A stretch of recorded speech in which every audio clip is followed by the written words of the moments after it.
ఆన్లైన్లో ఓట్ల తొలగింపుపై దుమారం రేగుతోంది. రాహుల్ గాంధీ ఆరోపణల్ని ఈసీ ఖండించింది. అదంతా నిరాధార అసత్య ప్రచారమని స్పష్టం చేసింది.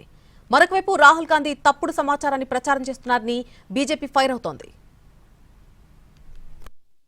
ఈసీపై కాంగ్రెస్ అగ్రనేత రాహుల్ గాంధీ మరోసారి సంచలన ఆరోపణలు చేశారు.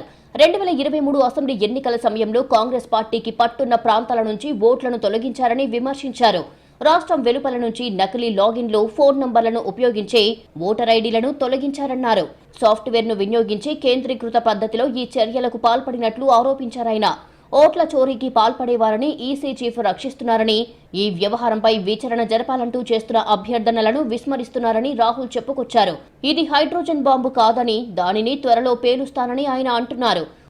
Now this is absolute solid proof that Gyanesh Kumar is protecting the people who are doing this. This is also absolute solid proof, what I've shown you, that this is being done in a centralized way, this is being done at scale, and this is being done using large resources. Question is, who is the someone? Rahul తప్పుడు సమాచారాన్ని ప్రచారం చేస్తున్నారని BJP counter ఇచ్చింది.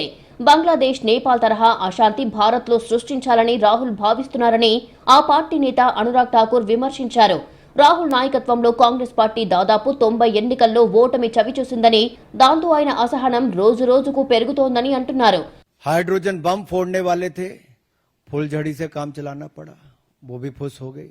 Election commission ने बड़ा स्पष्ट कहा है, no deletion can take place without giving an opportunity of being heard to the affected person. तो बगैर किसी की बात सुने उसका वोट नहीं काटते, उस पर निर्णय नहीं करते. సాఫ్ట్వేర్ వాడి ఓట్లను తొలగిస్తున్నారు అన్న రాహుల్ ఆరోపణల్ని కేంద్ర ఎన్నికల సంఘం ఖండించింది. అదంతా నిరాధార అసత్య ప్రచారమని కొట్టిపారేసింది.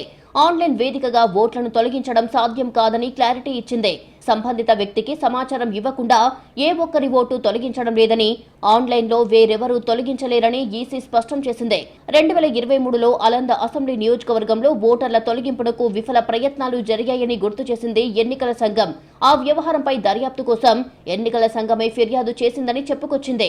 రికార్డుల ప్రకారం అలంద అసెంబ్లీకి 2018లో జరిగిన ఎన్నికల్లో బీజేపీ అభ్యర్థి విజయం సాధించారని, 2023లో కాంగ్రెస్ నేత బిఆర్ పాటిల్ గెలిచారని ఈసీ స్పష్టం చేసింది. బీహార్ ఎన్నికల వేళ ఓట్ల దుమారం అంతకంతకు పెరుగుతోంది. ఆరోపణలు, ప్రత్యారోపణలతో రోజు రోజుకు ముదురుతోంది.